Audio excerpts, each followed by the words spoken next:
Good people, good people, good people. Welcome back to the Guntown Podcast, episode 219.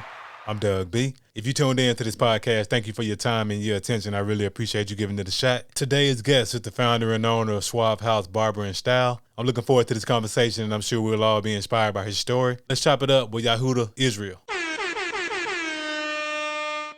Yahuda, how's it going, man? Oh, just fine, just fine. How about yourself? Man, I'm glad to hear that, and all is well on my end too. First things first, thank you for taking time out of your schedule to chop it up with me. I really appreciate it. No problem. Thank you for having me. Yes, sir. Of course, we'll talk about all the great things you got going on with Suave Barber and Style. But before we talk business, let's get to know the man behind the brand. So I know you do business in Montgomery. So what are your ties to Montgomery? Are you from this area? I was raised here. I was actually born in New York, but raised in At what point in your childhood did you move to Montgomery? My bad. That's the better question. uh, at 3 years old. Okay, got it, And got it. So you've been here pretty much since you were 3 years old. So you pretty much got a yeah, chance to go ahead. I claim Montgomery. So Okay, hey, all good. Much respect, man. So you've been here since you were three. So overall, how was your upbringing growing up in the Gump?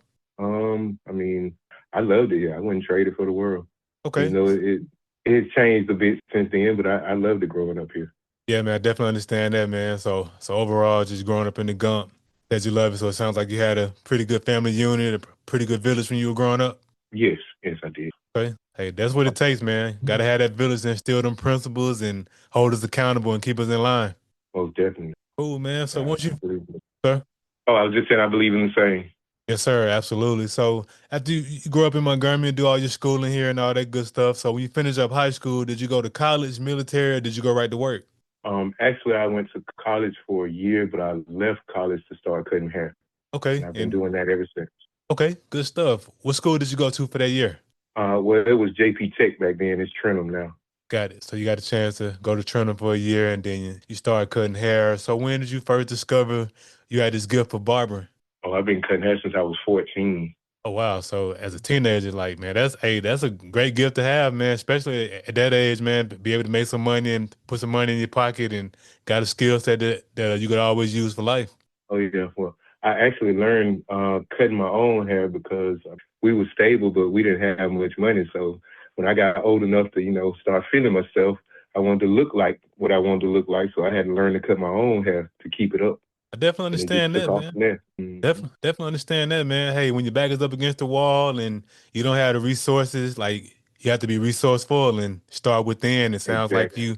you figured it out, man, and start cutting your own hair and you turned it into a business. Exactly. Okay, solid, man, solid. So Schwab House Barber and Style. So I'm big in the brand name, Jahuda. So I got to ask you, man, what inspires you to name your company Schwab House? The old record label. I mean, once I first heard it, to me it just sounded like a barbershop. So when I got the opportunity, that's what I named it. Okay, that makes sense. Hey, man, that's the power of pop culture. You know, the music, the movies, and the like, just everything in black culture, man. I definitely remember that Suave House record Um, label. So you heard that name and you got inspired and named your barbershop that. yeah, yeah. I mean, I was a big fan of 8 Ball and MJG anyway, though. So that had a lot to do. Yeah, man. Hey, Ball and G, man. That man. That's throwback right there. Like that music's so timeless. Like I could put on one. I could put on Coming Out Hard. Man, Hmm. Living Legends. Like any of they old albums, man. Like and they still Yeah, sound like good today. most definitely. Yeah, it was a movement back then, and I got caught up in it. Definitely understand that. So, what year did you launch the barbershop exactly? 2001. 2001. So you've been in business for 24 years, man. Definitely gotta congratulate you and salute you on the longevity, man, to be around this long. Well, I appreciate it. Yeah, man. So it's 24 years in the game, and pretty sure, man, you've had a chance to, well, clearly, like because you're still here, still rocking and rolling. You adjusted and pivoted and just made those necessary strides to stay current and stay up to date with the trends, and that's what it's all about. Well, the business trends, because one thing about business, man, if you're not evolving, like you won't be around long. Correct. Yeah, you got to be able to go with what's going on. Yes, sir. Absolutely. So Well, So in terms of because I know right now you're on are you still located on Carter Hill? I know that's the last. no, we're on Norman Bridge Road right now, 3416 Norman Bridge Road. Okay, my apologies. I don't No know why problem. I got Carter Hill from. My bad. I Yeah, thought y'all. we're on Carter Hill, but we moved to Norman Bridge. Okay, cool, cool. All right, cool. So you was on Carter Hill, now you're on Norman Bridge, and if I remember correctly, weren't you all near next to the Rose Supper Club at one point in time? Yes, that's what we started off at. That was Okay, the first Suave house building. okay, cool. Yeah, man. Cause I remember coming in there a couple of times when I was in school at ASU between '06 and 2010. So yeah, I remember the Suave House being right next to the Rose, and then like you said, like so right now y'all on Norman Bridge Road. That's good, man. So you've had a chance to move around and be in a couple different venues and buildings. So that's good, man. You got a chance to move around. Oh yeah, like you say, you got to adapt with the business. Once the numbers aren't right, then you got to go where the numbers are. Yes, sir. Absolutely. So whenever I have entrepreneurs on the platform like yourself, I like to talk about three things: the aha moment, action, and audacity. Take us back to your aha moment when you first had the idea to take your love for barbering and turn it into this business. Well, actually, I was blessed to come into the opportunity where I worked at. Um, the guy was basically mismanaging the business, and at the time, I talked to the owner, basically took over the lease from there, and that was how I got into it. And that was mainly because I was 19 when I started. I was 22 when that happened, and from gaining, a lifestyle of living like this and what it provided for me, I didn't want to let that go. I'd rather go in business for myself than to let it go. So that's what got me started. Okay, definitely understand that, man. I mean, that's a powerful aha moment. And from the time you had that initial aha moment and realized you wanted to start this business, how long did it take you to get the LLC, the EIN, and all the business stuff situated? Once I got focused on it, I got everything done like within the first 60 days.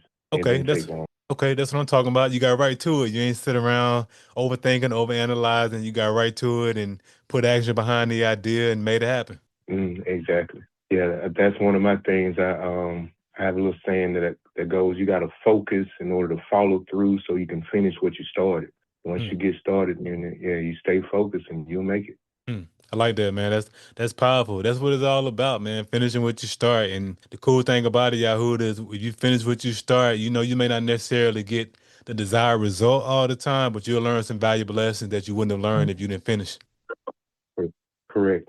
Yes, sir. And Yeah, that I last, believe in hmm? I believe in not settling. It may take a little longer than you thought, but you can get exactly what you're out for. Yes, sir. Absolutely, man. That's a powerful mindset to have, and I definitely agree wholeheartedly. And that last portion, it's one thing to have an idea, it's another thing to put action behind it, but to put it out to the world, to be praised or criticized is where the audacity comes in my opinion. Who or what gave you that courage, that audacity to put this business out to the world? I would have to say my belief in God. Basically, that's what I get from the Bible, that you're supposed to be able to take care of yourself without anybody's help but Him. And the best way to do that is go in business for yourself. I like that. Putting God first and just actually applying those biblical principles. Like I definitely understand that. Like it's one thing to read the Bible and understand the word, but to actually apply it, that's what it sounds like you've done, and that's dope. Yeah, that's a whole different thing. It's a different lifestyle to apply it and just listen to. A lot of people can repeat what it says, but you can't see the action in their life. Yes, sir. Absolutely. No, that's spot on. 1,000%, man. So that's great that you've been able to, just with the guidance of God and staying tapped into the word and applying the word, you've been able to launch this company, been in business for 24 years. So I got to ask you, Yahuda, I know in 2020, everybody know what happened. The world shut down, the pandemic popped off, and everybody was quarantining in the house out the way. How did you manage to stay afloat and stay in business during that time? Like we said earlier, adapting to what was going on in the business. I wasn't into the mobile barbering thing because I didn't feel safe going into different people's houses during the COVID. So what I did was I ended up setting up a space at my home where they didn't have to come in my house, but we could still be private. And I started working from there. I did that for 3 years before I opened up on Carter Hill Road. Okay, that's solid, man. Hey, once like you just said, pivoting, adjusting, and hey, you had people coming to the house and they didn't have to come inside the house, and you were still able to adjust and still stay afloat in business. That's what it's all about, man. Like not letting Yeah, like I had my temperature gun, and I used to clean up after every customer. And because my motto was, if the best way to avoid it is to stay clean, then that's what I'm gonna do after every customer. Yes, sir. And hey, And cleanliness is next to godliness, man. So that's what it's all correct, about. correct. Cool, So it man. just it went right on with it because I was already used to that principle anyway. Yes, sir. Absolutely, man. That's great, man. So you got a chance to pivot and stay afloat. And so you've been in business 24 years. You've done great things, and I know great things are going to continue to come down the pipeline for you, which leads to my next portion, vision. What are some of your short-term and long-term goals for the business you feel comfortable sharing? Expanding, expanding.